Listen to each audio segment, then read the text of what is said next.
Aquel día de diciembre, la luz entraba tímida por la ventana de mi pequeño apartamento en las afueras de Valencia. El frío se colaba por las rendijas de las ventanas mal selladas, pero yo apenas lo notaba. Tenía 47 años y lo había perdido casi todo. Mi matrimonio de 20 años, la casa que construimos juntos, y lo que más me dolía, la confianza de mis hijos. Cuando sonó el timbre, sabía que era Miguel, mi hijo mayor. Ahora con 22 años, se había convertido en el pilar de la familia desde que Antonio, mi exmarido, y yo nos separamos hace 3 años. Con manos temblorosas, abrí la puerta. Miguel estaba allí, más delgado de lo que recordaba, con esa expresión seria que había adoptado desde que la bebida se convirtió en mi fiel compañera. «Mamá», dijo sin apenas mirarme a los ojos. «¿Puedo pasar?». Asentí, haciéndome a un lado. Observé cómo recorría con la mirada el pequeño salón, notando seguramente las botellas que había intentado esconder apresuradamente bajo el fregadero cuando escuché el timbre. Siempre había sido un chico observador, demasiado maduro para su edad, obligado a crecer antes de tiempo por mis errores. «¿Quieres un café?», pregunté intentando sonar normal, como si fuera una madre cualquiera recibiendo la visita de su hijo. «No, gracias. No me quedaré mucho tiempo». Se sentó en el borde del sofá, como si no quisiera acomodarse demasiado. Yo me senté frente a él, en la única silla que tenía, sintiendo que el espacio entre nosotros era mucho más grande que esos 2 metros físicos. «¿Cómo están tus hermanos?», pregunté, porque necesitaba romper aquel silencio pesado. «Están bien. Sara ha empezado la universidad y a Javier le va muy bien en el instituto», respondió mecánicamente. Asentí, como si aquella información fuera suficiente, como si no me doliera haber perdido tantos momentos importantes en la vida de mis hijos. Sara tenía 18 años ahora. La última vez que hablamos propiamente fue en su cumpleaños de 16, antes de que yo arruinara la celebración apareciendo completamente ebria. Javier, con 15 años, era quien menos recuerdos tenía de mí como una madre funcional. Miguel sacó un sobre del bolsillo de su chaqueta y lo colocó sobre la mesa. «Te hemos ingresado el dinero para tus gastos del mes, como siempre», dijo con voz plana. «Papá dice que si necesitas algo más, le llames». Antonio seguía cuidando de mí a pesar de todo. A veces pensaba que lo hacía más por los niños que por mí, para que no tuvieran que ver a su madre viviendo en la calle. Ese pensamiento me provocaba una mezcla de gratitud y vergüenza tan intensa que solo podía ahogarla con más alcohol. «Gracias», murmuré, sin atreverme a tocar el sobre. «Dile que estoy bien». Miguel asintió, aunque ambos sabíamos que era mentira. Luego se inclinó hacia adelante, juntando las manos como si estuviera ensayando mentalmente lo que iba a decir a continuación. «Mamá, quería hablarte de Navidad». Mi corazón dio un vuelco. Las Navidades siempre habían sido especiales para nuestra familia. Yo solía cocinar durante días, preparando turrones caseros, el cordero asado que tanto le gustaba a Fir y Antonio, los dulces favoritos de los niños. La casa olía a canela y naranja. Poníamos villancicos antiguos y por las noches jugábamos a juegos de mesa frente a la chimenea. Pero eso fue antes. Las últimas 2 Navidades había recibido invitaciones formales para unirme a ellos, pero en ambas ocasiones había aparecido en condiciones lamentables, arruinando la celebración. «Sí, claro», dije, intentando sonar animada. «Este año prometo estar bien. Puedo llevar algo. Quizás esos pasteles de calabaza que...». «Mamá», me interrumpió Miguel tomando aire profundamente. «Este año haremos algo diferente». Se levantó del sofá y se acercó a mí. Por un momento pensé que iba a abrazarme, y mi cuerpo se tensó con anticipación ante aquel contacto que tanto anhelaba. Pero en lugar de eso, se arrodilló frente a mí, y con una gentileza que no merecía, tomó mis manos entre las suyas. Noté que tenía callos en las palmas, probablemente de aquel trabajo de construcción que había conseguido para ayudar con los gastos mientras estudiaba por las noches. «En Navidad celebraremos sin ti», dijo con voz suave pero firme. Sus palabras fueron como un puñal directo al corazón. Sentí que me faltaba el aire. Quise soltar mis manos de las suyas, pero él las sujetó con más fuerza. «No es un castigo, mamá», continuó. «Es una decisión que hemos tomado entre todos, incluso papá. Te queremos». Pero no podemos seguir viendo cómo te destruyes. No podemos seguir exponiendo a Javier y a Sara a más decepciones. Quise protestar, decir que esta vez sería diferente, que podía controlarme, que solo necesitaba una oportunidad más. Pero las palabras se ahogaron en mi garganta cuando vi sus ojos. Estaban húmedos, brillantes, conteniendo lágrimas que se negaba a derramar frente a mí. Mi hijo, mi niño, había tenido que tomar esta decisión tan difícil, porque yo había sido incapaz de tomar las mías propias. Lo entiendo. Mentí, porque era lo único que podía decir. No, no lo entiendes, respondió, y por primera vez su voz se quebró. Pero espero que algún día lo hagas. Espero que algún día entiendas que hacemos esto porque te queremos, porque queremos que vuelvas. La verdadera tú, no esta versión que la bebida ha creado. Se levantó y sacó otro papel de su bolsillo. He encontrado este centro de rehabilitación. Está a miro a las afueras de la ciudad. Dicen que es bueno y papá te ha hablado con su seguro médico. Cubrirían la mayor parte del tratamiento. Dejó el folleto sobre la mesa, junto al sobre con el dinero. Es tu decisión, mamá. Siempre ha sido tu decisión. Caminó hacia la puerta y yo lo seguí, moviéndome como un autómata. Antes de salir, se volvió hacia mí y en un impulso me abrazó. Fue un abrazo breve, casi formal, pero sentí su calor y su olor familiar, ese que tenía desde niño, pero ahora mezclado con loción de afeitar y el detergente que usaban en casa. «Te quiero, mamá», susurró contra mi pelo. «Por favor, quiérete tú también». Y con eso, se fue. Me quedé de pie junto a la puerta cerrada, escuchando sus pasos alejarse por el pasillo, bajar las escaleras y, finalmente, el sonido distante de la puerta del edificio. Solo entonces me permití derrumbarme. Esa noche bebí más que nunca, intentando ahogar sus palabras, su mirada, la sensación de sus manos sosteniendo las mías. Bebí hasta perder el conocimiento, hasta caer en un sueño pesado y sin sueños del que esperaba no despertar. Pero desperté, como siempre, con la boca seca, la cabeza martilleando y un vacío en el pecho que ninguna cantidad de alcohol podía llenar. El folleto del centro de rehabilitación seguía sobre la mesa, ahora manchado con anillos de vino tinto. Lo recogí con manos temblorosas y ¡pum! Por primera vez en años, me permití considerar una posibilidad diferente. Quizás, solo quizás, había llegado el momento de intentarlo. No por Antonio, ni siquiera por mis hijos, sino por aquella mujer que alguna vez fui, la que cocinaba turrones caseros y cantaba villancicos, la que sabía reír sin necesitar un trago primero. Tomé el teléfono y, antes de poder arrepentirme, marqué el número del centro. El Centro de Rehabilitación San Vicente se alzaba en lo alto de una colina a unos 30 kilómetros de Valencia. Era un edificio antiguo, probablemente una casa señorial en otra época, rodeado de olivos y cipreses. Cuando el taxi me dejó en la entrada, sentí un escalofrío que no tenía nada que ver con el frío de diciembre. Llevaba conmigo una pequeña maleta con apenas lo esencial. Las normas eran estrictas. Nada de alcohol, obviamente. Nada de electrónica. Nada de medicamentos no prescritos. Me habían hecho una lista de lo que podía traer. Ropa cómoda, artículos de higiene personal, quizás un libro, o dos. La persona que me atendió por teléfono, una mujer llamada Carmen con voz cálida pero firme, me había explicado que pasaría allí al menos 2 meses, posiblemente más, dependiendo de mi progreso. 2 meses. Significaba que no estaría con mi familia en Navidad, ni en Año Nuevo, ni en el cumpleaños de Javier, en enero. Pero ya no estaría con ellos de todos modos, ¿no? Miguel había sido claro al respecto. La recepción era sencilla pero acogedora. Una mujer de unos 50 años, con una melena canosa recogida en un moño y gafas de montura gruesa. Me recibió con una sonrisa amable. «Usted debe ser Elena Martínez», dijo, extendiendo su mano. «Soy Carmen Soto. Hablamos por teléfono. Bienvenida a San Vicente». Su apretón de manos fue firme, reconfortante.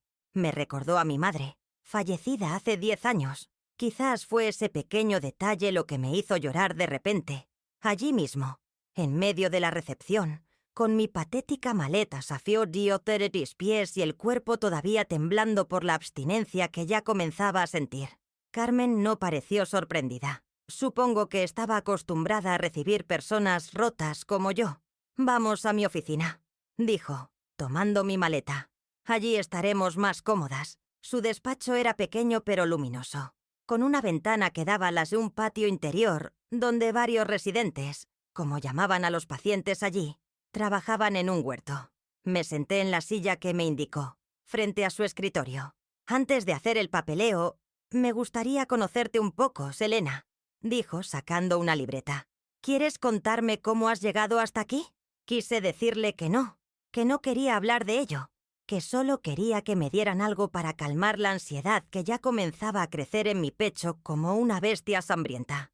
Pero había llegado hasta allí, había dado ese paso, y algo dentro de mí sabía que si no hablaba ahora, acabaría huyendo antes del anochecer. Mi hijo me dijo que no podía pasar la Navidad con ellos, comencé, y las palabras salieron como un torrente. Y tiene razón, he arruinado las últimas dos, he arruinado mucho más que eso.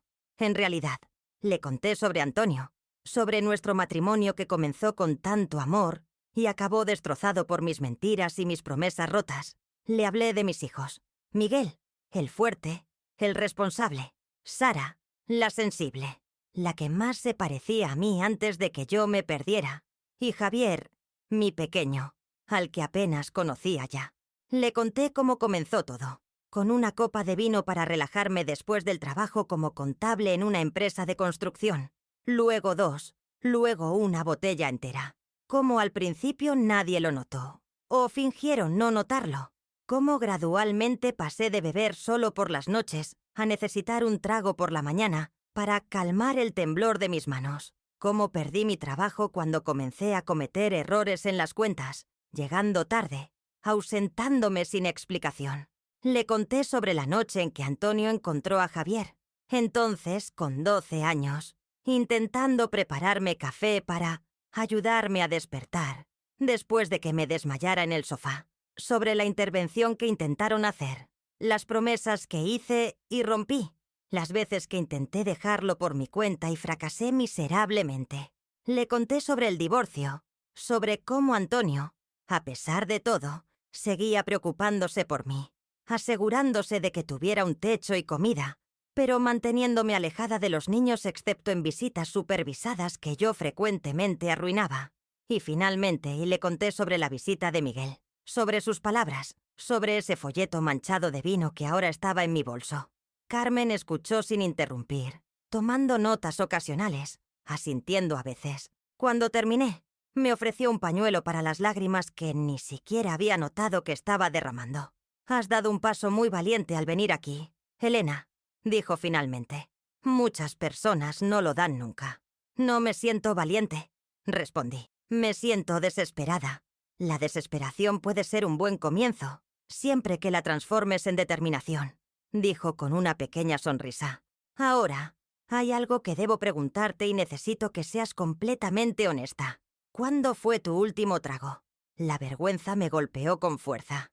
Había bebido justo antes de subir al taxi, un último trago de vodka directo de la botella, para calmar los nervios. Me dije a mí misma. Hace unas 3 horas, admití, bajando la mirada. Carmen asintió, sin juzgarme. Bien, eso significa que pronto comenzarás a sentir los síntomas de abstinencia con más fuerza. Vamos a llevarte a la enfermería para que te examinen y determinen si necesitarás medicación para la desintoxicación. Me explicó el proceso. Pasaría los primeros días en una sección especial del centro, bajo supervisión médica constante mientras mi cuerpo se limpiaba del alcohol. Sería duro, me advirtió. Tendría temblores, náuseas, ansiedad, posiblemente alucinaciones, pero estarían conmigo en cada paso. Después de la desintoxicación física, comenzará el verdadero trabajo. Continuó. Terapia individual, terapia de grupo, talleres ocupacionales. Te ayudaremos a entender por qué bebías y a encontrar nuevas formas de enfrentar la vida sin alcohol. Mientras me explicaba el programa, sentí cómo el miedo crecía dentro de mí. ¿Y si no podía hacerlo? ¿Y si era demasiado débil? ¿Y si esta era solo otra promesa que acabaría rompiendo? Como si leyera mis pensamientos, Carmen se inclinó hacia mí y dijo: «No tienes que ser fuerte todo el tiempo, Elena. Solo tienes que estar dispuesto a intentarlo cada día, un día a la vez, ¿de acuerdo? Un día a la vez. Sonaba posible. Sonaba menos abrumador que pensar en toda una vida sin beber, en todas las navidades futuras, en todos los momentos difíciles que tendría que enfrentar sobria. De acuerdo, dije finalmente. Un día a la vez. Los siguientes días fueron un infierno. Mi cuerpo, acostumbrado a una constante dosis de alcohol, se rebeló violentamente contra su ausencia. Los temblores se convirtieron en convulsiones, la ansiedad en ataques de pánico, el insomnio en alucinaciones terroríficas. Veía arañas saliendo de las paredes, sentía manos invisibles tocándome, escuchaba las voces acusadoras de mis hijos. El personal médico fue increíble. Me sujetaban durante las convulsiones, me hablaban con calma durante los ataques de pánico. Me aseguraban que las alucinaciones no eran reales cuando gritaba aterrorizada. Me administraban medicación para controlar los síntomas. Me limpiaban cuando vomitaba o me orinaba encima. Me alentaban cuando juraba que no podía soportarlo más. Una noche, en lo peor de la desintoxicación, tuve una alucinación particularmente vívida. Vi a mi madre sentada junto a mi cama, mirándome con esos ojos suyos que siempre parecían saberlo todo. ¿Por qué haces esto, Selena?, me preguntó. Porque estoy rota, respondí, sabiendo de algún modo que no era real, pero necesitando hablar con ella de todos modos. Porque no sé cómo arreglarme. Nadie nace sabiendo cómo arreglarse, dijo ella con esa voz que usaba para contarme cuentos cuando era niña. Se aprende, y tú siempre fuiste una buena estudiante. Estiró su mano como para tocarme, pero antes de que pudiera sentir su contacto, la imagen se desvaneció, dejándome llorando en la oscuridad. Una enfermera acudió al escuchar mis sollozos y se quedó conmigo, sosteniendo mi mano hasta que logré dormir de nuevo. Poco a poco, día a día, mi cuerpo comenzó a adaptarse a la sobriedad. Los temblores disminuyeron, las náuseas se hicieron más llevaderas, las alucinaciones desaparecieron. Después de 10 días, me trasladaron a una habitación normal, que compartiría con otra residente llamada Pilar, una mujer de unos 60 años con problemas de adicción a los analgésicos. Tras una operación de clítoris y espalda, Pilar llevaba en el centro 3 semanas más que yo, y se convirtió en mi guía no oficial. Me explicó las rutinas, me presentó a otros residentes, me advirtió sobre qué terapeutas eran más duros y cuáles más comprensivos. El doctor Fernández parece un ogro, pero es el mejor, me dijo una tarde mientras caminábamos por los jardines. Si te toca con él, considérate afortunada. No te dejará salirte con la tuya con excusas o autocompasión. Resultó que Pilar tenía razón. El doctor Fernández, un hombre corpulento con barba espesa y cejas pobladas, me recibió en su consulta con una mirada penetrante que parecía ver directamente a través de mis defensas. Así que, Elena, ¿por qué estás aquí?, fue su primera pregunta. Porque soy alcohólica, respondí, repitiendo lo que nos habían enseñado a decir en las reuniones de grupo. Eso ya lo sé, replicó con impaciencia.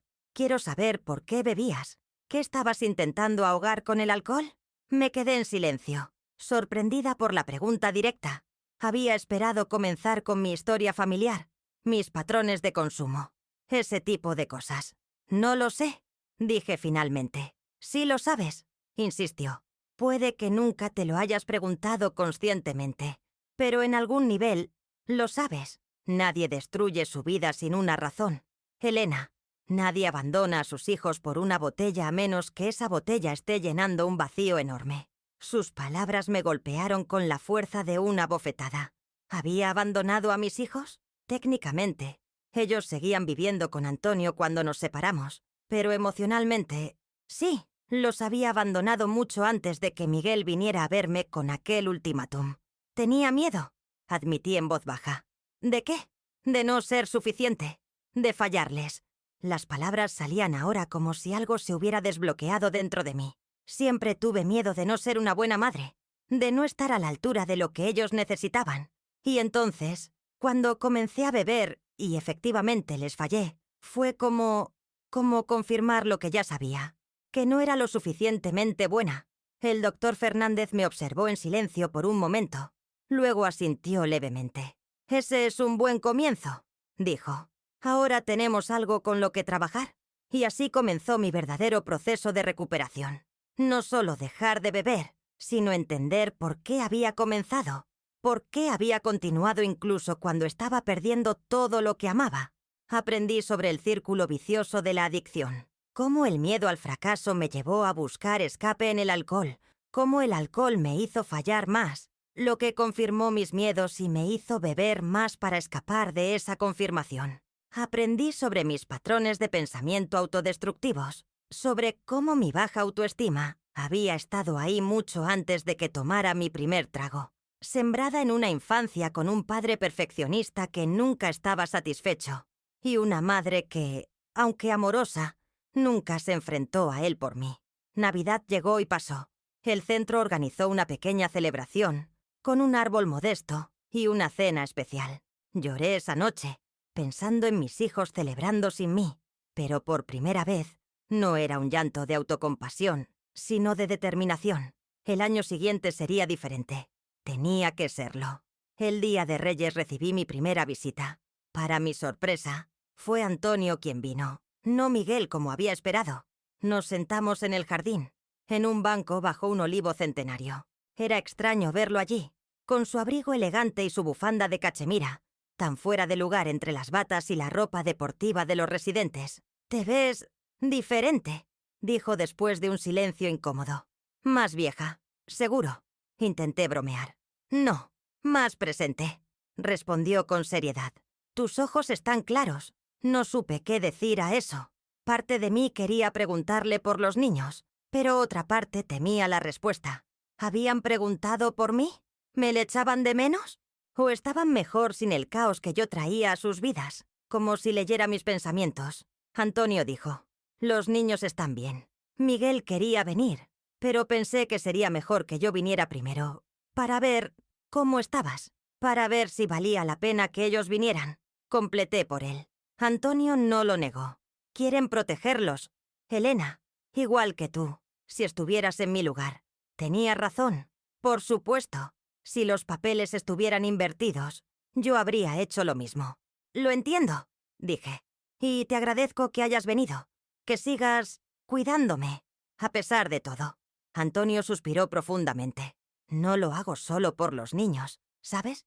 También lo hago por ti, porque a pesar de todo, sigo creyendo que la mujer con la que me casé está ahí dentro, en alguna parte». Sus palabras me dieron un rayo de esperanza. Si él todavía podía ver algo bueno en mí, después de todo el daño que había causado, quizás no estaba tan rota como pensaba. «Estoy trabajando para encontrarla», dije, «para ser ella de nuevo». «No», me corrigió Antonio. «Trabaja para ser quien eres ahora, pero sobria, fuerte. No podemos volver atrás, Elena. Ninguno de nosotros». Tenía razón. De nuevo, no podía pretender volver a ser quien era antes. Esa persona ya no existía. Tenía que construir una nueva Elena, una que llevara las cicatrices de sus errores, pero que hubiera aprendido de ellos. Cuando Antonio se fue, prometió hablar con los niños sobre una posible visita en las próximas semanas. No era una promesa firme, pero era más de lo que tenía antes de su visita. Y por primera vez en años, sentí que merecía esa pequeña esperanza. Febrero llegó con un frío inusual para Valencia. En el centro celebramos la Candelaria con chocolate caliente y churros, una pequeña indulgencia que el personal permitía en ocasiones especiales. Llevaba casi 2 meses sobria, el periodo más largo desde que comencé a beber seriamente. Mi cuerpo había cambiado, había recuperado algo de peso, mi piel tenía mejor color, mis manos ya no temblaban. Pero los cambios internos eran aún más significativos. Comenzaba a reconocerme de nuevo cuando me miraba al espejo. No físicamente, sino en la expresión de mis ojos, en la forma en que sostenía mi mirada en lugar de evitarla con vergüenza. Las terapias con el doctor Fernández continuaban siendo intensas, a veces dolorosas, pero increíblemente reveladoras. Habíamos profundizado en mi infancia, en mi matrimonio, en mi maternidad, desenterrando patrones y creencias que habían permanecido ocultos incluso para mí misma. «El alcohol nunca fue tu problema», me dijo un día. «Fue tu solución. Una solución terrible, destructiva, pero una solución al fin y al cabo. Ahora estamos buscando mejores soluciones. Una de esas mejores soluciones era la escritura. Cada mañana, antes del desayuno, escribía 3 páginas en un cuaderno que Carmen me había regalado. Al principio me resistí, argumentando que nunca había sido buena escribiendo, que no sabía qué decir. Pero ella insistió. «No importa lo que escribas», dijo. «Puede ser, no sé qué escribir, una y otra vez si es necesario. Lo importante es establecer el hábito de conectar contigo misma cada mañana, antes de que el ruido del día comience». Sorprendentemente, funcionó. Mis primeras entradas eran efectivamente variaciones de «no sé qué escribir» y quejas sobre lo difícil que era levantarme temprano. Pero gradualmente comencé a volcar pensamientos más profundos, recuerdos, miedos, esperanzas. Se convirtió en una conversación conmigo misma, la más honesta que había tenido nunca. También estaba el huerto. Cada residente tenía asignada una parcela pequeña donde podía cultivar lo que quisiera. Yo elegí hierbas aromáticas, romero, tomillo, albahaca, menta. Había algo profundamente satisfactorio en meter las manos en la tierra, en cuidar de seres vivos que dependían de mí, en ver cómo crecían día a día gracias a mis atenciones. «Las plantas son buenas maestras», me dijo Rodrigo, el jardinero del centro, un hombre mayor con la piel curtida por el sol y una sabiduría tranquila. «No juzgan, no guardan rencor, solo responden a lo que les das hoy, no a lo que hiciste ayer». En la 3ª semana de febrero, recibí la visita que tanto había esperado y temido a la vez. Mis hijos vendrían a verme. Los 3. Antonio los traería y esperaría fuera, dándonos privacidad. La noche anterior apenas dormí. Revisé mentalmente todo lo que quería decirles, todo lo que quería preguntar, pero cuando los vi entrar al jardín donde los esperaba, todas las palabras ensayadas se evaporaron. Miguel venía al frente, como siempre, protector, el guardián. Sara caminaba a su lado, tan hermosa que me dolía mirarla, con ese aire de fragilidad mezclada con fuerza que siempre había tenido. Y detrás de ellos, casi escondiéndose, Javier, mi pequeño que ya no era tan pequeño, más alto de lo que recordaba, con esa expresión cautelosa de quien había aprendido a no esperar demasiado para no llevarse decepciones. Me levanté del banco donde estaba sentada, insegura de si debía acercarme o esperar a que ellos lo hicieran. Miguel resolvió mi dilema dando los primeros pasos hacia mí y, para mi sorpresa, me abrazó. Un abrazo real, no como aquel formal y breve de nuestra última despedida. Sara se unió segundos después y finalmente, tras una pequeña vacilación, también Javier. Los 4 nos fundimos en un abrazo que pareció contener todos los abrazos perdidos en los últimos años. Cuando nos separamos, vi que todos teníamos lágrimas en los ojos, incluso Miguel, que siempre se esforzaba por mantenerse fuerte. «Estás diferente, mamá», dijo Sara, estudiando mi rostro con atención. «Mejor», añadió Javier, con una pequeña sonrisa tímida que me recordó tanto a cuando era pequeño, que sentí un nudo en la garganta. Nos sentamos en los bancos del jardín, bajo la sombra de un gran pino. Les mostré mi pequeño huerto. Les hablé sobre mis rutinas diarias, sobre las terapias, sobre lo que estaba aprendiendo. Ellos me contaron sobre sus vidas. Miguel había conseguido un ascenso en su trabajo y seguía estudiando por las noches. Sara estaba considerando estudiar psicología, inspirada en parte, dijo con cierta timidez, por lo que estaba pasando nuestra familia. Javier había entrado en el equipo de baloncesto del instituto y estaba descubriendo que tenía talento para ello. Había tanto que recuperar, tantas historias pequeñas y grandes que me había perdido. Escuché con avidez, intentando grabar cada detalle en mi memoria, como si pudiera llenar retroactivamente los espacios vacíos que el alcohol había dejado.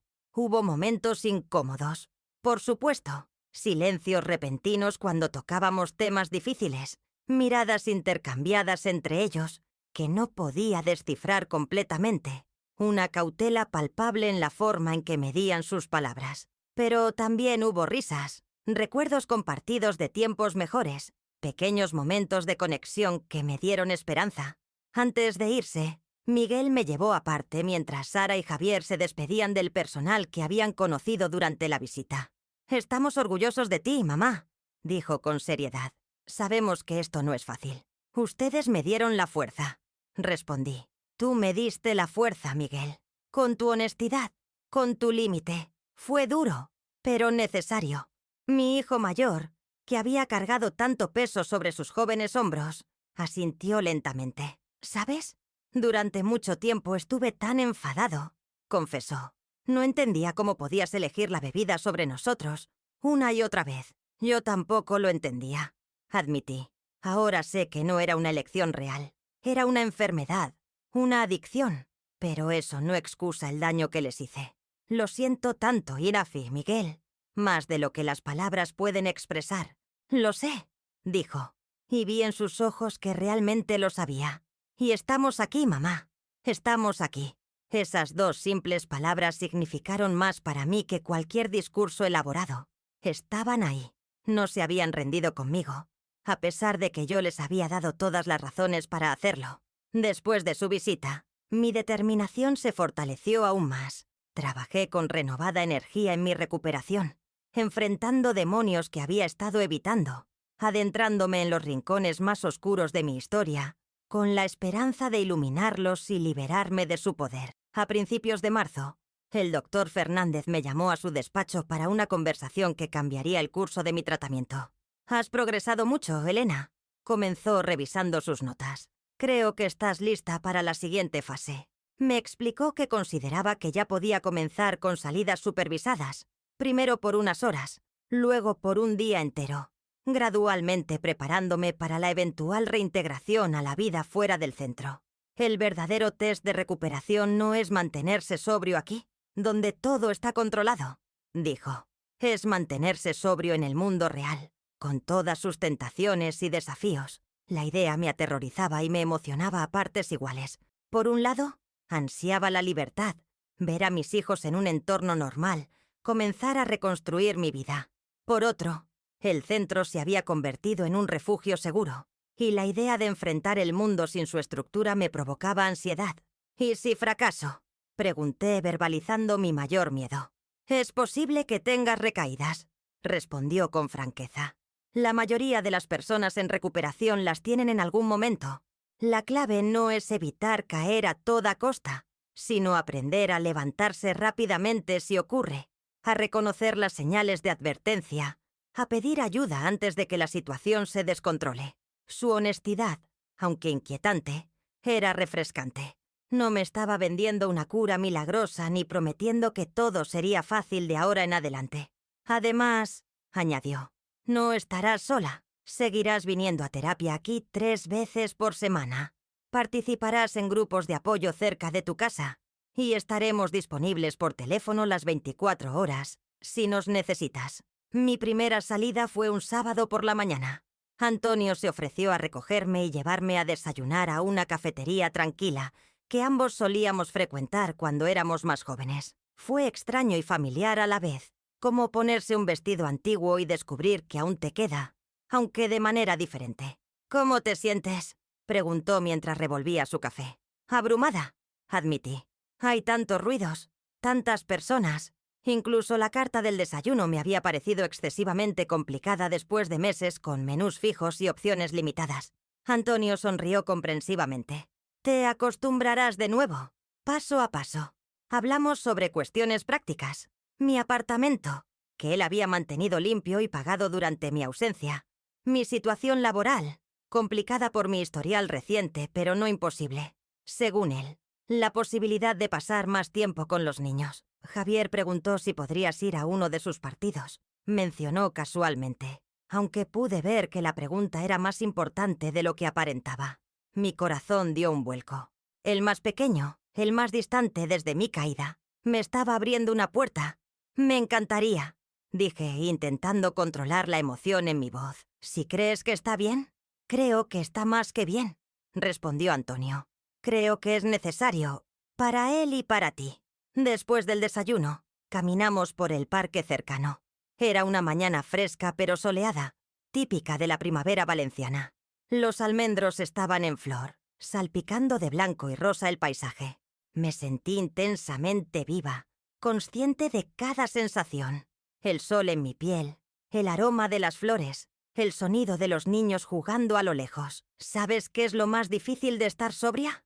Le pregunté a Antonio mientras nos sentábamos en un banco. ¿Qué? Sentir todo. Absolutamente todo. Hice un gesto abarcando nuestro entorno. Durante años usé el alcohol para amortiguar las emociones, para crear una barrera entre el mundo y yo. Ahora no hay filtro, no hay amortiguación. Es intenso. Antonio me miró largamente, como evaluándome. Antes de hablar, siempre fuiste intensa, Elena, incluso antes del alcohol. Es una de las cosas que más amaba de ti, aunque a veces también me asustaba. Sentías todo con tanta fuerza. Las alegrías, las tristezas, las preocupaciones. A veces pensaba que era demasiado para una sola persona. Nunca habíamos hablado de esto, de cómo me percibía él, de cómo veía mi forma de ser antes de que todo se estropeara. Era revelador y, en cierto modo, validante. Quizás mi sensibilidad extrema no era un defecto a corregir, sino una parte inherente de mí, algo a aceptar y aprender a manejar de forma saludable. El alcohol parecía la solución perfecta. Reflexioné. Bajaba el volumen de todo, pero acabó silenciando también las cosas buenas, las conexiones reales, la alegría genuina. Antonio asintió, comprendiendo. ¿Y ahora? ¿Cómo manejas esa intensidad? Le hablé de las herramientas que estaba aprendiendo, la escritura matutina, la meditación, las técnicas de respiración para momentos de ansiedad, la actividad física como forma de canalizar la energía nerviosa, las conversaciones honestas con mi terapeuta y mis compañeros de grupo. Y también estoy aprendiendo a pedir ayuda, añadí, a no intentar ser fuerte todo el tiempo, a admitir cuando me siento vulnerable. Eso siempre fue difícil para ti, observó. Lo sigue siendo, confesé, pero estoy trabajando en ello. Cuando Antonio me dejó de vuelta en el centro, me sentía exhausta, pero satisfecha. Había superado mi primera salida sin incidentes. Había conectado genuinamente con mi exmarido de una manera que no habíamos hecho en años, y tenía la promesa de un partido de baloncesto con Javier en el horizonte. Las siguientes semanas siguieron un patrón similar, salidas progresivamente más largas, pequeñas victorias mezcladas con momentos de duda, reconexiones cautelosas pero esperanzadoras con mis hijos y con partes de mí misma que había creído perdidas para siempre. Asistí al partido de Javier como había prometido. Se sonrojó cuando me vio en las gradas, pero también sonrió. Una sonrisa verdadera que iluminó su rostro y el mío. Jugó excepcionalmente bien. O al menos eso me pareció a mí, que no entendía mucho de baloncesto, pero entendía perfectamente de orgullo maternal. Sara me invitó a tomar un café en la universidad, presentándome a algunos de sus amigos como mi madre, sin añadir explicaciones o disculpas. Un gesto sencillo que significó el mundo para mí. Miguel me pidió ayuda con un problema contable en su trabajo, reconociendo tácitamente mis habilidades profesionales, que seguían intactas a pesar de todo. A finales de abril, el doctor Fernández consideró que estaba lista para el alta, aunque con seguimiento cercano. Llevaba casi 4 meses sobria. Había demostrado estabilidad en mis salidas, había establecido una red de apoyo sólida y tenía un plan claro para mi reintegración. El día antes de salir definitivamente del centro, Carmen me invitó a su despacho para una última conversación. «Cuando llegaste aquí, estabas en el fondo del pozo», dijo, recordando nuestro primer encuentro. «Ahora has encontrado la salida, pero el camino seguirá siendo cuesta arriba durante un tiempo». «Lo sé», respondí. «Y a veces querré volver atrás, tomar el camino fácil». «Exactamente. Por eso es tan importante que recuerdes por qué elegiste subir en primer lugar». Saqué de mi bolsillo la fotografía que había llevado conmigo durante todo el tratamiento. Mis 3 hijos en la última Navidad feliz que habíamos compartido, antes de que el alcohol se apoderara de todo. Miguel con 15 años, Sara con 11, Javier con 8, sonriendo alrededor de un árbol de Navidad que habíamos decorado juntos. Por ellos, dije mirando la imagen. Por la posibilidad de crear nuevos recuerdos felices juntos. Y por ti, añadió Carmen. No lo olvides nunca. También lo haces por ti, porque mereces una vida plena, consciente, real. Me abracé a ella, agradecida por su guía, por su firmeza cuando la necesité, por su compasión cuando me derrumbé. El centro y las personas que lo habitaban habían sido mi ancla cuando más a la deriva me encontraba.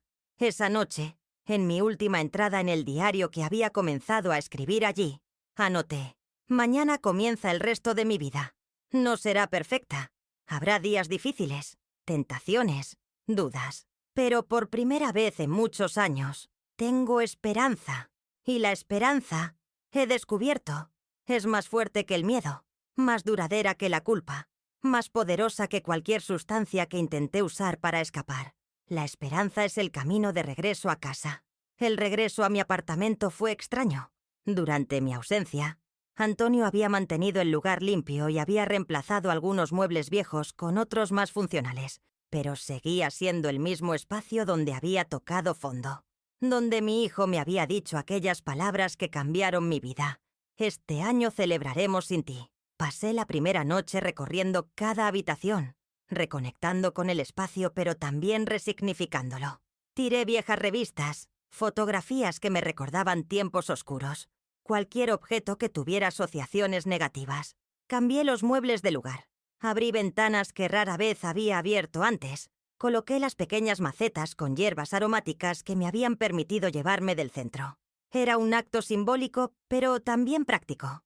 Estaba creando un nuevo hogar dentro del viejo. Un espacio que reflejara quién era ahora, no quién había sido. Los primeros días fueron un equilibrio delicado entre la libertad y la estructura. Me impuse una rutina estricta: despertarme temprano, escribir en mi diario, hacer ejercicio, buscar trabajo, asistir a mis terapias y grupos de apoyo, pasar tiempo de calidad con mis hijos cuando era posible. La parte del trabajo resultó ser la más complicada. A mis 47 años, con un historial de empleo interrumpido por mi adicción, las opciones eran limitadas. Envié currículums a docenas de empresas, principalmente para puestos de contabilidad o administración, mi área de experiencia, pero las respuestas fueron escasas. Quizás deberías considerar algo diferente, al menos por ahora, sugirió Miguel durante una de nuestras cenas semanales, una nueva tradición que habíamos comenzado desde mi regreso. ¿Diferente cómo qué?, pregunté, genuinamente curiosa sobre su perspectiva. No lo sé. ¿Algo que te apasione? ¿Siempre te gustó cocinar? Por ejemplo, era cierto. Antes de que todo se desmoronara, la cocina había sido mi refugio, mi forma de expresar amor, mi pequeño reino de creatividad. Durante mi adicción, había abandonado esa pasión como tantas otras cosas. No creo que ningún restaurante quiera contratar a una cocinera novata de mi edad, respondí, aunque la idea había plantado una semilla en mi mente. No tiene que ser un restaurante, intervino Sara, que nos acompañaba esa noche. Podrías empezar pequeño, como aquel blog de recetas que tenías antes. Me sorprendió que recordara eso. Había sido un proyecto efímero, iniciado en los primeros días de Internet, cuando los blogs eran novedad. Lo había abandonado cuando las demandas de la maternidad y el trabajo se volvieron demasiado intensas, mucho antes de mis problemas con el alcohol. ¿Te acuerdas de eso?, pregunté conmovida. Claro que sí, sonrió. Solías imprimir las recetas y ponerlas en una carpeta. Decías que algún día escribirías un libro de cocina. Ese algún día se había desvanecido en la niebla del alcohol y las oportunidades perdidas. Pero quizás no era demasiado tarde para recuperarlo, al menos como un proyecto personal, mientras seguía buscando un trabajo convencional. Esa misma noche, después de que mis hijos se fueran, revisé viejas cajas que había guardado en el armario del pasillo, y allí estaba, una carpeta desgastada con recetas impresas, anotaciones manuscritas, fotografías amateur de platos que había preparado, un tesoro olvidado de una época más feliz. Al día siguiente, en lugar de enviar más currículums que probablemente acabarían en la papelera, comencé a cocinar. Una receta sencilla, un arroz caldoso con verduras que siempre había sido el favorito de Javier. Tomé fotos con mi teléfono, no tan buenas como las actuales de las redes sociales, pero suficientes para capturar la esencia del plato. Escribí el proceso, mis pensamientos mientras cocinaba, los recuerdos asociados a esa receta. Por la tarde, durante mi terapia con el doctor Fernández, que seguía viéndome 2 veces por semana, le conté sobre este pequeño proyecto. «Es interesante», comentó. «La cocina es un acto de cuidado, tanto hacia uno mismo como hacia los demás. También es muy presente. Te obliga a estar aquí y ahora, concentrada en lo que estás haciendo». Nunca lo había pensado así, admití. Pero tienes razón. Cuando cocino, no estoy rumiando sobre el pasado ni ansiosa por el futuro. Estoy simplemente cocinando. Eso es mindfulness en su forma más práctica. Sonrió. Y además, estás reconectando con una parte de ti que existía antes de la adicción, reafirmando que no todo se perdió en esos años oscuros. Durante las siguientes semanas, mientras seguía enviando solicitudes de trabajo de forma más selectiva, dediqué parte de mi tiempo a este proyecto culinario que había comenzado a llamar Recetas para regresar a casa. Cada plato que preparaba tenía una historia, una conexión con algún momento de mi vida o la de mis hijos. Una tarde, recibí la visita inesperada de Pilar, mi antigua compañera de habitación en el centro de rehabilitación. Había sido dada de alta unas semanas después que yo, y habíamos mantenido contacto por teléfono, pero era la primera vez que venía a mi casa. «Huele maravillosamente aquí», exclamó al entrar. «¿Qué estás cocinando?» «Canelones», respondí, mostrándole la bandeja que acababa de sacar del horno. La receta de mi abuela, adaptada un poco porque algunos ingredientes ya no se consiguen fácilmente. «¿Puedo probar?», preguntó con una sonrisa traviesa. Nos sentamos a la mesa de la cocina y le serví una porción. La observé mientras probaba el primer bocado, conteniendo la respiración inconscientemente. «Dios mío, Elena», dijo después de saborear. «Esto es excepcional. Podrías venderlo». Me reí, tomando su comentario como un cumplido exagerado de una amiga. «Hablo en serio», insistió. «Mi cuñada tiene una pequeña tienda de comida preparada en el centro. Siempre está buscando nuevos platos para ofrecer. Deberías hablar con ella». La idea me pareció descabellada al principio. ¿Yo? ¿Cocinando profesionalmente? Pero Pilar era persistente. Y finalmente accedí a preparar una muestra de varios platos para que su cuñada, Lucía, los probara. La reunión con Lucía fue reveladora. No solo le encantaron mis recetas, sino que se interesó por las historias detrás de ellas. «Esto es justo lo que busco», dijo después de probar mi tortilla de patatas con hierbas, una receta que había perfeccionado durante mis años de matrimonio. Comida con alma, con historia, no solo algo que llene el estómago, sino que también alimente el espíritu. Me ofreció un trato. Comenzaría preparando 2 platos semanales para su tienda, en pequeñas cantidades para probar la respuesta de los clientes. Si funcionaba bien, podríamos aumentar gradualmente. La paga no era mucha, pero era un comienzo, algo que me pertenecía, que había creado desde cero en esta nueva vida. Le conté a mis hijos sobre esta oportunidad durante nuestra siguiente cena familiar. Su entusiasmo fue contagioso. «Deberíamos celebrarlo», propuso Javier, ahora más abierto y comunicativo conmigo que en los primeros tiempos después de mi regreso. «Sí, podríamos hacer una cena especial el viernes», sugirió Sara. «Invitar a papá también, si quieres». Miré a Miguel, que había permanecido callado. Como el mayor, siempre era el más cauteloso, el que medía cada paso en nuestra frágil reconciliación familiar. «Me parece una gran idea», dijo finalmente, con una sonrisa genuina. «Y podríamos hacerla en casa, en la casa grande, si a todos les parece bien». La casa grande era como habían comenzado a llamar a su hogar con Antonio, para distinguirla de mi apartamento. Era la casa familiar donde habíamos vivido todos juntos, donde habían crecido, donde habían permanecido con su padre tras nuestra separación. No había vuelto a poner un pie allí desde que me fui. La idea de hacerlo ahora, de cocinar en aquella cocina que una vez fue mía, me llenaba de nerviosismo, pero también de una extraña sensación de cierre de círculo. «¿Estás segura de que a tu padre le parecerá bien?», pregunté, dudosa. «Fue su idea», confesó Sara. «Dijo que ya era hora de que volvieras a casa, aunque sea de visita. Antonio siempre había sido así, generoso, conciliador, capaz de perdonar lo que muchos considerarían imperdonable. A veces me preguntaba qué habría pasado si yo hubiera buscado ayuda antes, si hubiéramos luchado juntos contra mi adicción en lugar de dejar que nos separara. Pero esos pensamientos no llevaban a ninguna parte. No podíamos cambiar el pasado, solo construir un futuro diferente desde donde estábamos ahora. La cena del viernes fue una experiencia surrealista. Entrar en aquella casa fue como visitar un lugar a la vez extrañamente familiar y completamente nuevo.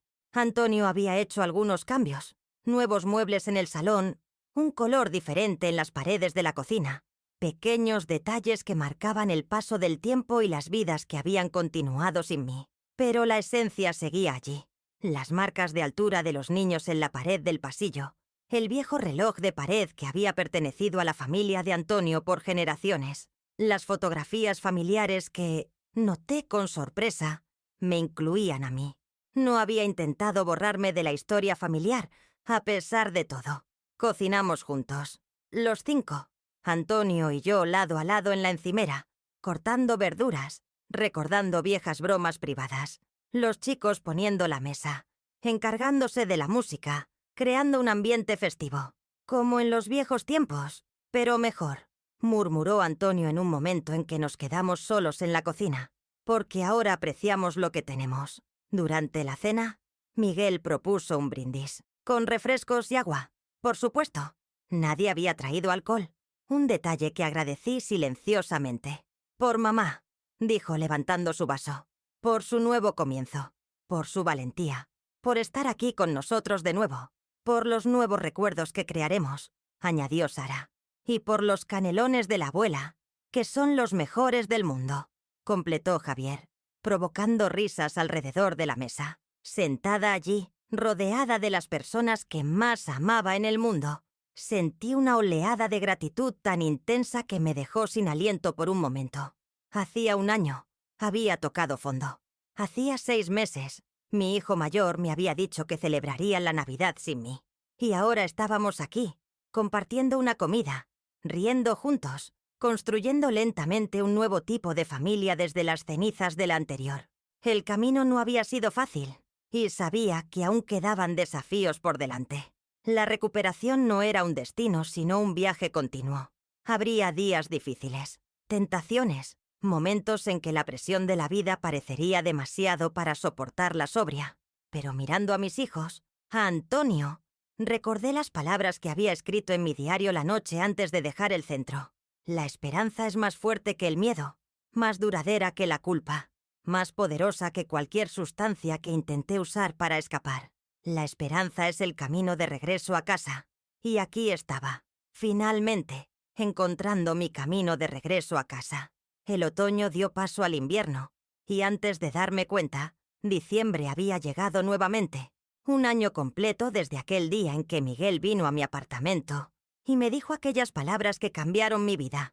Un año de sobriedad, de reconstrucción, de aprendizaje, de pequeños triunfos y ocasionales tropiezos que no llegaron a convertirse en caídas. Mi pequeño negocio con Lucía había prosperado más allá de lo que cualquiera de nosotras esperaba. De 2 platos semanales, había pasado a proveer diariamente para su tienda, e incluso habíamos comenzado a ofrecer servicios de catering para pequeños eventos. Tenía un ingreso estable, haciendo algo que amaba, algo que me conectaba con mi esencia más auténtica. También había encontrado un trabajo a tiempo parcial como asistente contable en una pequeña empresa. No era el puesto de responsabilidad que había tenido antes, pero me permitía mantener actualizadas mis habilidades profesionales y, quizás, más importante, demostraba a mis hijos que era posible reconstruir una carrera incluso después de tocar fondo. Mis relaciones con ellos habían evolucionado de maneras diferentes, pero igualmente significativas. Miguel, siempre el protector, había comenzado gradualmente a permitirse ser vulnerable conmigo, compartiendo sus propios miedos y dudas, reconociéndome nuevamente como la madre a la que podía acudir en busca de consejo. Sara y yo habíamos desarrollado una amistad adulta que complementaba nuestra relación madre-hija, basada en intereses compartidos y conversaciones profundas. Y Javier, mi pequeño, no tan pequeño ya, había pasado de la cautela a la confianza, invitándome regularmente a sus partidos, presentándome a sus amigos sin vergüenza, permitiéndome ser parte de su vida cotidiana. Con Antonio, las cosas eran más complicadas. Nuestra relación postdivorcio había evolucionado hacia una amistad genuina, un cariño basado en la historia compartida y el amor mutuo por nuestros hijos. A veces, en momentos tranquilos, podía percibir algo más en su mirada, un destello de lo que una vez tuvimos, una pregunta no formulada sobre lo que podríamos ser, pero ninguno de los dos estaba listo para explorar esa posibilidad. Había demasiado en juego, demasiadas heridas aún sanando, demasiado miedo así a arruinar el delicado equilibrio que habíamos logrado. A principios de diciembre, durante una de nuestras cenas familiares, ahora una tradición quincenal, Miguel trajo a colación el tema que había estado flotando en el aire. «Estamos pensando en los planes para Navidad», dijo mirándome directamente. «Queremos que la pases con nosotros, mamá. En casa, en Nochebuena y Navidad». Mi corazón dio un vuelco. Un año atrás, esas mismas palabras, dichas de forma inversa, habían sido el catalizador de mi cambio. «Este año celebraremos sin ti». Y ahora, el círculo se cerraba. «¿Estás seguro?», pregunté dirigiéndome a Miguel, pero incluyendo a todos con la mirada. «No quiero imponerme, no quiero presionarlos. Estamos seguros», intervino Antonio. «Todos lo estamos. Es tu lugar, Elena. Siempre lo ha sido». Sentí las lágrimas amenazando con derramarse y respiré profundamente, una técnica que había perfeccionado durante este año para manejar las emociones intensas sin recurrir al alcohol. «Me encantaría», respondí finalmente, «pero con una condición». «¿Cuál?», preguntó Sara, intrigada. «Que me dejen cocinar el menú completo.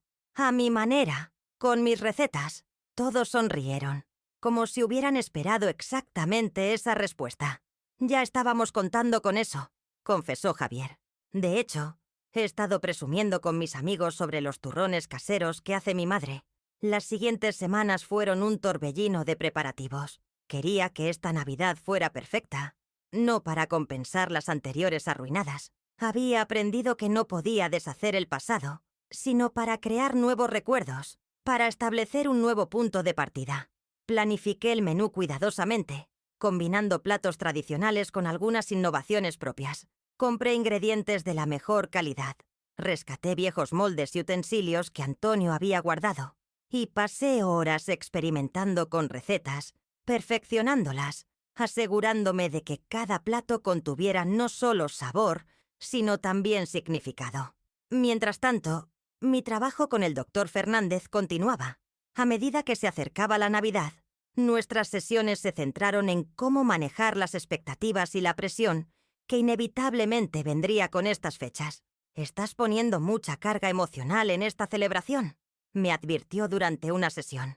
«Es comprensible, pero también peligroso». «Lo sé», admití. «A veces me descubro pensando que si todo sale perfecto, de alguna manera compensará todo lo que arruiné antes. Y sabes que no funciona así». «Lo sé», repetí.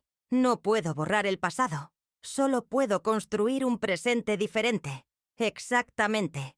Y necesitas permitirte ser imperfecta, incluso en esta Navidad tan importante. La perfección no es el objetivo. La conexión genuina lo es». Sus palabras resonaron en mí durante los días siguientes. Estaba tan concentrada en crear la Navidad perfecta que corría el riesgo de perderme la verdadera esencia de la celebración. Estar presente, conectar con mi familia, disfrutar del momento sin expectativas abrumadoras. Una semana antes de Nochebuena, recibí una visita inesperada en mi apartamento. Era Miguel, solo, algo inusual ya que generalmente venía con sus hermanos o con su padre. «¿Puedo pasar?», preguntó, y noté cierta nerviosidad en su voz. «Claro, cariño», respondí intrigada. «¿Está todo bien?». «Sí, sí», me aseguró, entrando y sentándose en el sofá. «Solo quería hablar contigo a solas». Me senté frente a él, esperando pacientemente mientras parecía ordenar sus pensamientos. «Hace exactamente un año», comenzó finalmente. «Vine a este mismo apartamento a decirte que celebraríamos la Navidad sin ti». Mi corazón se encogió ante el recuerdo, pero me mantuve en silencio, permitiéndole continuar. «Fue lo más difícil que he tenido que hacer en mi vida», confesó, su voz quebrándose ligeramente. Más difícil incluso que ver a papá llorar cuando os separasteis. Más difícil que hacerme cargo de Sara y Javier cuando tú no podías. Quise decir algo. Disculparme nuevamente por todo el peso que había puesto sobre sus jóvenes hombros. Pero él levantó una mano, pidiéndome silenciosamente que le dejara terminar. Esa noche, después de salir de aquí, lloré en el coche durante 1 hora antes de poder conducir a casa. Continuó. Lloré porque pensé que te había perdido para siempre, que nunca recuperaríamos a nuestra madre, que tendría que explicarles algún día a mis propios hijos por qué no conocían a su abuela. Las lágrimas corrían libremente por mi rostro ahora, pero no intenté ocultarlas. Esta era una conversación que necesitábamos tener, sin filtros, sin barreras. Pero luego ocurrió algo que no esperaba. Dijo, una pequeña sonrisa asomando a través de su propia emoción. Llamaste al centro. Diste ese paso que parecía imposible.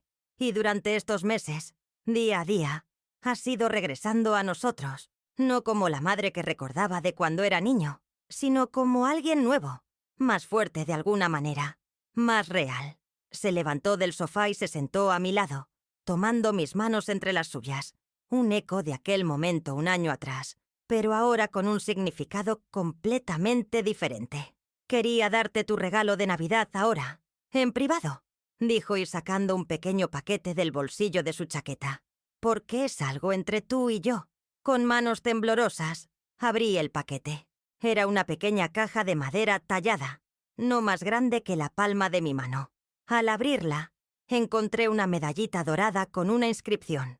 Un día a la vez. Es el símbolo de 1 año de sobriedad, explicó. Sé que técnicamente no lo cumples hasta enero, pero quería que lo tuvieras para Navidad, para que recuerdes lo lejos que has llegado. Lo abracé entonces, con toda la fuerza de mi amor maternal, sintiendo su cuerpo fuerte y adulto entre mis brazos, pero también al niño que había sido, al hijo que nunca dejó de ser. Gracias, susurré contra su pelo. No solo por esto, sino por no rendirte conmigo cuando tenías todas las razones para hacerlo. Los límites que establecí no fueron para castigarte, dijo, separándose ligeramente para mirarme a los ojos. Fueron porque te quería demasiado para seguir siendo cómplice de tu autodestrucción. Lo sé ahora, respondí, y fue el acto de amor más valiente que nadie ha hecho por mí. Esa noche, después de que Miguel se fuera, contemplé la medallita en mi mano, sintiendo su peso simbólico. 1 año atrás, había estado en el fondo del pozo, incapaz de imaginar un futuro donde mi hijo mayor me regalara algo así, donde mi familia me quisiera de vuelta en su mesa navideña. Tonta. Un día a la vez. Ese había sido mi mantra durante todo este tiempo. No preocuparme por mantenerme sobria para siempre, solo por hoy. No intentar arreglar todos los daños del pasado de una vez, solo dar un pequeño paso hoy. No pretender recuperar instantáneamente la confianza de mis hijos, solo estar presente y ser digna de confianza hoy. Y de alguna manera, todos esos hoy se habían sumado hasta traerme aquí, a este momento de reconciliación que una vez pareció imposible. Cuando finalmente llegó la Nochebuena, estaba sorprendentemente tranquila. Las palabras del doctor Fernández y el regalo de Miguel habían creado un cambio sutil pero profundo en mi perspectiva. Ya no necesitaba que todo fuera perfecto, solo necesitaba estar presente, sobria, consciente, agradecida. Llegué a la casa familiar temprano, con brazos cargados de ingredientes y el corazón lleno de emoción contenida. Antonio me recibió en la puerta con una sonrisa cálida y un breve abrazo, que se sintió natural, cómodo. «Bienvenida a casa, Felena», dijo simplemente. La cocina estaba como la recordaba en los buenos tiempos, amplia, luminosa, el corazón del hogar. Los chicos habían colocado ya el árbol en el salón, decorado con los viejos adornos familiares y algunos nuevos que no reconocí. La mesa estaba parcialmente puesta, esperando los toques finales que tradicionalmente eran mi responsabilidad. Durante las horas siguientes, la casa se llenó de los aromas de mi cocina, el cordero asándose lentamente con romero y ajo, los turrones enfriándose en la despensa, las salsas burbujeando suavemente. Sara me ayudaba, aprendiendo recetas que algún día, quizás, pasaría a sus propios hijos. Javier entraba y salía de la cocina, robando bocados cuando creía que no lo veía, exactamente como hacía de pequeño. Miguel y Antonio se encargaban del vino, para ellos, y preparaban bebidas sin alcohol especiales para mí. Mócteles elaborados que me hacían sentir incluida sin tentaciones. A medida que se acercaba la hora de la cena, comenzaron a llegar algunos invitados adicionales. Los padres de Antonio, que me saludaron con abrazos cautelosos pero sinceros. Un par de tíos y primos. Algunos amigos cercanos de la familia que habían estado presentes durante mis años oscuros y ahora parecían genuinamente felices de verme recuperada. No hubo grandes discursos ni referencias explícitas a mi ausencia el año anterior. No eran necesarios. Todos los presentes conocían la historia, sabían lo que significaba que estuviera allí, cocinando, sonriendo, participando plenamente en la celebración. Durante la cena, mientras veías a mi familia disfrutar de los platos que había preparado con tanto amor, sentí una paz que no había experimentado en años. No era la euforia artificial que buscaba en el alcohol, ni la felicidad perfecta e inalcanzable que había imaginado durante mi recuperación. Era algo más profundo, más sostenible. La satisfacción tranquila de estar exactamente donde debía estar, haciendo exactamente lo que debía hacer. Después de la cena, mientras recogíamos la mesa, Antonio se acercó a mí con una copa de champán en una mano y un vaso de agua con gas y limón en la otra. «Para el brindis», dijo, ofreciéndome el agua con gas. «Gracias», respondí, genuinamente agradecida por su consideración. «¿Brindis? No sabía que habías preparado uno». «Es improvisado», confesó con una pequeña sonrisa. «Pero creo que es necesario». Reunió a todos en el salón, alrededor del árbol iluminado. La luz cálida de las velas y las guirnaldas creaba un ambiente íntimo, acogedor. Cuando todos tuvieron sus copas, Antonio alzó la suya. «Quiero proponer un brindis», comenzó, su voz firme pero emocionada. «Por la familia, por estar juntos esta noche, por los ausentes que llevamos en el corazón». Hizo una pausa, mirándome directamente. «Y por los que han regresado, demostrando que el amor y la determinación pueden superar incluso los desafíos más difíciles». «Por la familia», respondieron todos al unísono, alzando sus copas. Bebí mi agua con gas, sintiendo el cosquilleo de las burbujas, pero, sobre todo, el calor del momento, de la aceptación, del amor incondicional que me rodeaba. Después del brindis, procedimos al ritual de los regalos. Había comprado obsequios cuidadosamente seleccionados para cada uno. Un reloj para Miguel, que siempre valoraba la puntualidad. Un set de acuarelas profesionales para Sara, que había comenzado a explorar su lado artístico. Equipamiento deportivo para Javier. Una edición especial de poesía para Antonio, recordando su afición secreta por los versos que pocos conocían. Pero el verdadero regalo, comprendí mientras veía sus rostros iluminarse al abrir los paquetes, no estaba en esos objetos materiales. El verdadero regalo era mi presencia, mi sobriedad, mi compromiso de ser la madre y la persona que merecían tener en sus vidas. Cuando todos los regalos habían sido abiertos y los agradecimientos intercambiados, Javier se acercó a mí con una expresión misteriosa. «Todavía queda un regalo», dijo, «pero no está bajo el árbol». Miré confundida a los demás, que parecían estar al tanto de algún secreto compartido. «Síguenos», indicó Sara, tomándome de la mano. Me condujeron al patio trasero, donde el aire frío de diciembre me recibió con una caricia vigorizante. El espacio estaba tenuemente iluminado con pequeñas luces LED diseminadas estratégicamente, creando un camino hacia el viejo cobertizo que Antonio había convertido en taller años atrás. «¿Qué es esto?», pregunté intrigada. «Tu regalo», respondió Miguel, abriendo la puerta del cobertizo. Al entrar, me quedé sin aliento. El espacio había sido completamente transformado. Ya no era un taller lleno de herramientas y proyectos a medio terminar de Antonio. Ahora era una pequeña pero completamente equipada cocina profesional, encimeras de acero inoxidable, un horno industrial, estanterías con utensilios relucientes, un pequeño escritorio con un ordenador nuevo. «Tu estudio culinario», explicó Antonio, «para tus recetas, para tu blog, para tus clases si decides darlas algún día. Un espacio solo para ti, para tu pasión». «Los chicos y yo llevamos meses planeándolo», continuó. «Todos han contribuido. Miguel con el diseño, Sara con la decoración, Javier investigando el mejor equipamiento. Me llevé las manos a la boca, abrumada por la emoción, incapaz de articular palabras que hicieran justicia a lo que sentía. «Todos creemos en ti, mamá», dijo Sara, abrazándome por la cintura. «En tu talento, en tu futuro, en todos los nuevos recuerdos que crearemos aquí», añadió Javier. Miguel simplemente me abrazó, sin necesidad de palabras. Su regalo anterior, la medallita que ahora llevaba en un collar bajo mi blusa, ya había dicho todo lo que necesitaba decir. Recorrí el espacio lentamente, tocando las superficies, abriendo cajones, maravillándome ante la atención al detalle, ante el amor evidente en cada elección. Finalmente, me giré hacia ellos, mi familia, reunidos en la puerta observando mi reacción. «No sé qué decir», admití, con lágrimas de gratitud en los ojos, excepto «gracias» por creer en mí, por darme esta segunda oportunidad, por estar aquí, ahora, conmigo. Antonio se acercó entonces, colocándose a mi lado pero sin tocarme, respetando el espacio que ambos necesitábamos todavía. «Hace un año», dijo suavemente. «Pensábamos que te habíamos perdido para siempre.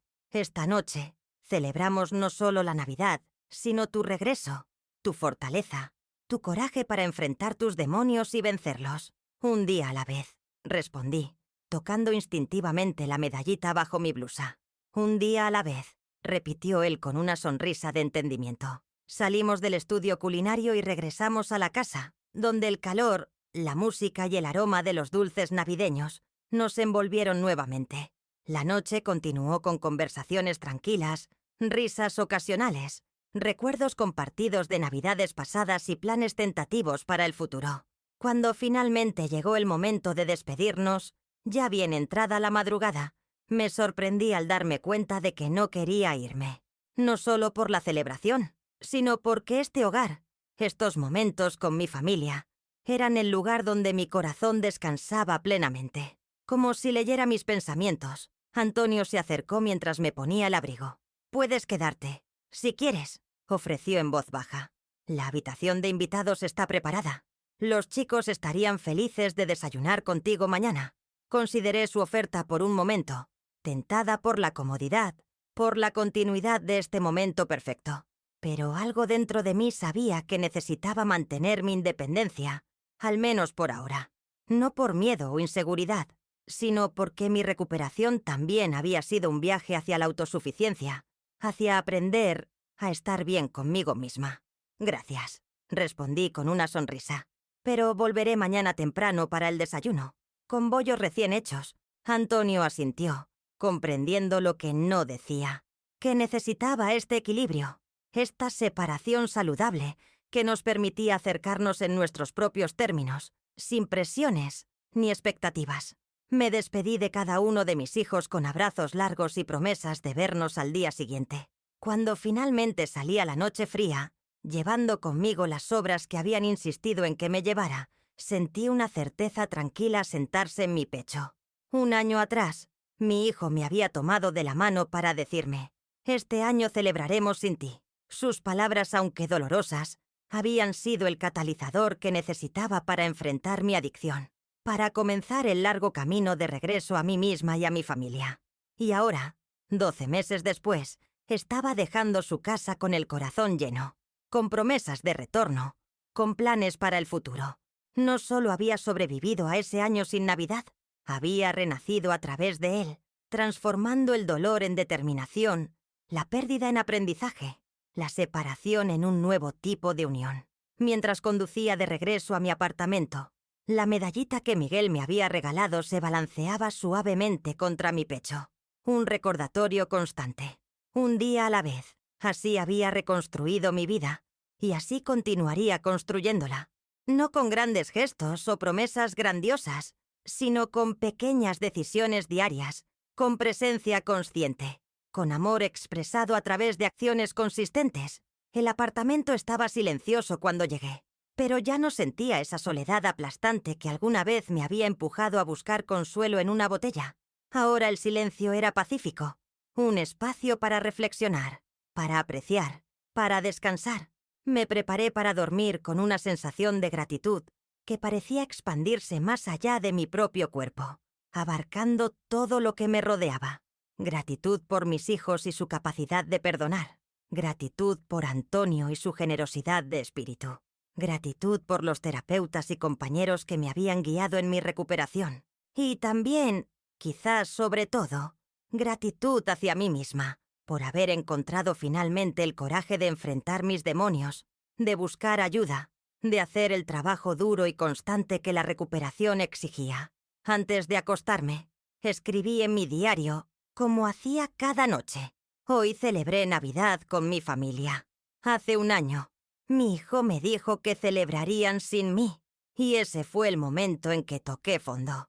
Hoy, ese mismo hijo me regaló una medallita que dice «Un día a la vez», y toda mi familia me regaló un estudio culinario, un espacio para crear, para expresar amor a través de la comida, para construir un nuevo futuro. No sé qué traerá mañana. No sé si algún día Antonio y yo encontraremos un camino de regreso el uno al otro, o si ese capítulo está cerrado para siempre.